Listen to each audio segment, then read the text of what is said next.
नमस्कार, daily BCS जी के programme में आपका स्वागत है। आइए शुरुआत करते हैं अभ्यास प्रश्न से। प्रश्न था, उत्तराखंड का गठन निम्नलिखित में से किस वर्ष में हुआ था? 1994, 2000, 2008 या फिर 2011? इसका सही जवाब है ऑप्शन बी, 2000। उत्तराखंड का गठन 9 नवंबर 2000 को हुआ था। इससे पहले यह उत्तर प्रदेश राज्य का एक भाग था। अलग राज्य उत्तराखंड की मांग 25 अगस्त 2000 को उत्तर प्रदेश पुनर्गठन अधिनियम 2000 के पारित होने के साथ पूर्ण हुई। गठन के समय इसका नाम उत्तरांचल रखा गया था। तो इस तरह इस प्रश्न का सही जवाब है ऑप्शन बी, 2000।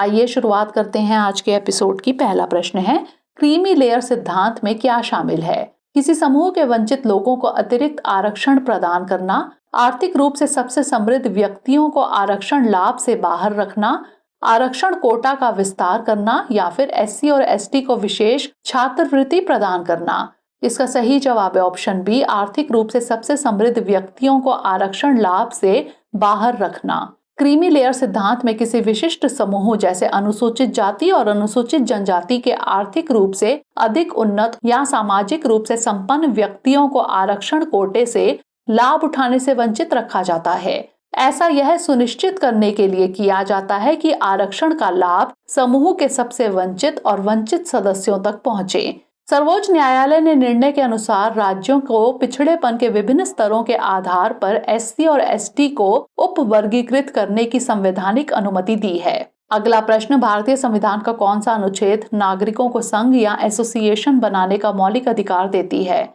अनुच्छेद 15, अनुच्छेद 19(1)(c), अनुच्छेद 21 या फिर अनुच्छेद 32? इसका सही जवाब है ऑप्शन बी, अनुच्छेद 19(1)(c). भारतीय संविधान का अनुच्छेद 19(1)(c) नागरिकों को संघ या एसोसिएशन बनाने का मौलिक अधिकार देता है। अनुच्छेद 19 अपने नागरिकों के अधिकारों, विशेष रूप से भाषण और अभिव्यक्ति की स्वतंत्रता के अधिकार के संबंध में राज्य की शक्ति को प्रतिबंधित करता है। अनुच्छेद 19(1)(a) नागरिकों को भाषण और अभिव्यक्ति की स्वतंत्रता का अधिकार देता है, जिसमें विभिन्न माध्यमों से राय, विश्वास एवं दृढ़ विश्वास व्यक्त करना शामिल है। विचारों के प्रत्यक्ष प्रतिनिधित्व के रूप में प्रदर्शनों को अभिव्यक्ति की स्वतंत्रता के तहत संरक्षित किया जाता है, बशर्ते वे अहिंसक और व्यवस्थित हों। हड़तालों को अभिव्यक्ति की स्वतंत्रता के दायरे में शामिल नहीं किया गया है। अनुच्छेद 19 स्पष्ट रूप से नागरिकों को हड़ताल, बंद या चक्का जाम आयोजित करने का मौलिक अधिकार नहीं देता है। तो इस तरह इस प्रश्न का सही जवाब है ऑप्शन बी, अनुच्छेद 19(1)(c). अगला प्रश्न, Rajasthan 4A power transmission project का प्राथमिक उद्देश्य क्या है? सौर ऊर्जा संयंत्र विकसित करना, पवन ऊर्जा फार्म स्थापित करना, ट्रांसमिशन लाइन बिछाना या फिर कोयला उत्पादन बढ़ाना? इसका सही जवाब है ऑप्शन सी, ट्रांसमिशन लाइन बिछाना। यह परियोजना राजस्थान नवीकरणीय ऊर्जा जोन फेज 4 से जैसलमेर और बाड़मेर परिसरों को कवर करते हुए यह विद्युत की निकासी को सुविधाजनक बनाने तथा 765/400 kV 4x1500 MVA pooling station का निर्माण करने एवं 184.56 किलोमीटर 400 kV ट्रांसमिशन लाइन बिछाने के लिए तैयार की गई है। REC लिमिटेड की सहायक company REC power development and consultancy limited ने Rajasthan 4A power transmission project Aprava energy private limited को हस्तांतरित कर दी। तो इस तरह इस प्रश्न का सही जवाब है ऑप्शन सी, ट्रांसमिशन लाइन बिछाना। अगला प्रश्न, भारत में निर्वाचन आयोग की स्थापना कब हुई? 15 अगस्त 1947, 25 जनवरी 1950, 15 अगस्त 1950 या फिर 1 अप्रैल 1952? इसका सही जवाब है ऑप्शन बी, 25 जनवरी 1950। भारतीय निर्वाचन आयोग की स्थापना 25 जनवरी 1950 को हुई थी, जिसे राष्ट्रीय मतदाता दिवस के रूप में मनाया जाता है। भारत निर्वाचन आयोग एक स्वायत्त संवैधानिक प्राधिकरण है जो भारत में संघ और राज्य चुनाव प्रक्रियाओं के प्रशासन हेतु जिम्मेदार है। यह निकाय भारत में लोकसभा, राज्यसभा और राज्य विधानसभाओं तथा देश में राष्ट्रपति एवं उपराष्ट्रपति के पदों के लिए चुनावों का संचालन करता है। इसका राज्यों में पंचायतों और नगर पालिकाओं के चुनावों से कोई सरोकार नहीं है। इसके लिए भारत के संविधान में अलग से राज्य चुनाव आयोग का प्रावधान है। भाग 15 अनुच्छेद 324 से 329 यह चुनावों से संबंधित है और इन मामलों के लिए एक आयोग की स्थापना करता है।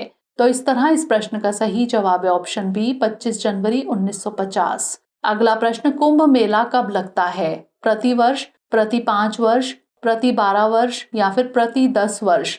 इसका सही जवाब है ऑप्शन सी प्रति 12 वर्ष। कुंभ मेला प्रति 12 वर्ष में 4 स्थानों पर लगता है, प्रयागराज, हरिद्वार, नासिक और उज्जैन। कुंभ मेला विश्व के सबसे बड़े धार्मिक आयोजनों में से एक है। तीर्थ यात्री आध्यात्मिक शुद्धि की तलाश में पवित्र नदियों गंगा, यमुना, सरस्वती, गोदावरी और शिप्रा में स्नान करने के लिए एकत्र होते हैं। तो इस तरह इस प्रश्न का सही जवाब है ऑप्शन सी प्रति 12 वर्ष पर। अगला प्रश्न, लोक प्रतिनिधित्व अधिनियम 1951 की निम्नलिखित में से किस धारा के तहत निर्वाचन आयोग किसी निर्वाचन क्षेत्र में चुनावों के संचालन की निगरानी के लिए एक सरकारी अधिकारी को पर्यवेक्षक के रूप में नामित कर सकता है? धारा 20B, धारा 24, धारा 32A या फिर कोई भी नहीं? इसका सही जवाब है ऑप्शन ए धारा 20B। लोक प्रतिनिधित्व अधिनियम 1951 की धारा 20B के तहत निर्वाचन आयोग किसी निर्वाचन क्षेत्र या निर्वाचन क्षेत्रों के समूह में चुनावों के संचालन की निगरानी और आयोग द्वारा सौंपे गए अन्य कार्यों को करने के लिए एक सरकारी अधिकारी को पर्यवेक्षक के रूप में नामित कर सकता है। पर्यवेक्षक को रिटर्निंग अधिकारी को मतगणना रोकने या परिणाम घोषित न करने का निर्देश देने का अधिकार होगा। इसके बाद पर्यवेक्षक मामले की सूचना निर्वाचन आयोग को देगा। तो इस तरह इस प्रश्न का सही जवाब है ऑप्शन ए धारा 20B। अगला प्रश्न, निम्नलिखित में से किस राज्य अनुसूचित जाति आयोग ने सिफारिश की है कि सरकारी नौकरियों में अनुसूचित जातियों के लिए आरक्षित 20% कोटे का आधा हिस्सा अनुसूचित जातियों को दिया जाए? उत्तर प्रदेश, बिहार, हरियाणा या फिर उत्तराखंड? इसका सही जवाब है ऑप्शन सी हरियाणा। हरियाणा राज्य अनुसूचित जाति आयोग ने सिफारिश की है कि सरकारी नौकरियों में अनुसूचित जातियों के लिए आरक्षित 20% कोटे का आधा हिस्सा वंचित अनुसूचित जातियों के उम्मीदवारों के लिए अलग रखा जाएगा।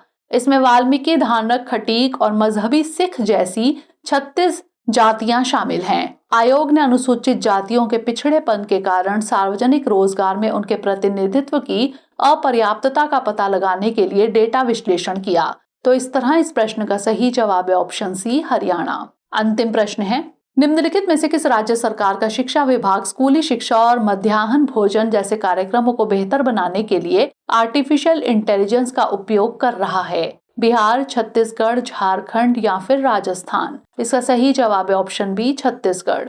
छत्तीसगढ़ सरकार का शिक्षा विभाग स्कूली शिक्षा और मध्याह्न भोजन जैसे कार्यक्रमों को बेहतर बनाने के लिए आर्टिफिशियल इंटेलिजेंस का उपयोग कर रहा है। छात्रों के प्रदर्शन पर नजर रखने, स्वच्छता की देखरेख करने, शौचालय की सफाई की निगरानी करने और श्रम शक्ति की स्थिति का आकलन करने के लिए AI प्रणालियों का उपयोग किया जा रहा है। इसके अतिरिक्त स्कूलों में शिक्षकों की उपस्थिति सुनिश्चित करने, जवाबदेही और छात्र सुरक्षा बढ़ाने के लिए एक जियो फेस्ड उपस्थिति प्रणाली लागू की जाएगी। भोजन की गुणवत्ता का निष्पक्ष मूल्यांकन करने के लिए सब्जियों की ताजगी, चावल की बनावट और तेल की मात्रा का विश्लेषण करके भोजन की निगरानी में AI संचालित प्रणालियों का उपयोग किया जाएगा।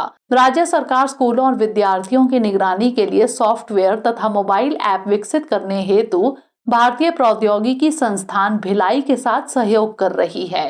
तो इस तरह इस प्रश्न का सही जवाब है ऑप्शन बी छत्तीसगढ़। आइए नोट कर लेते हैं अभ्यास प्रश्न। प्रधानमंत्री मुद्रा योजना कब शुरू की गई थी?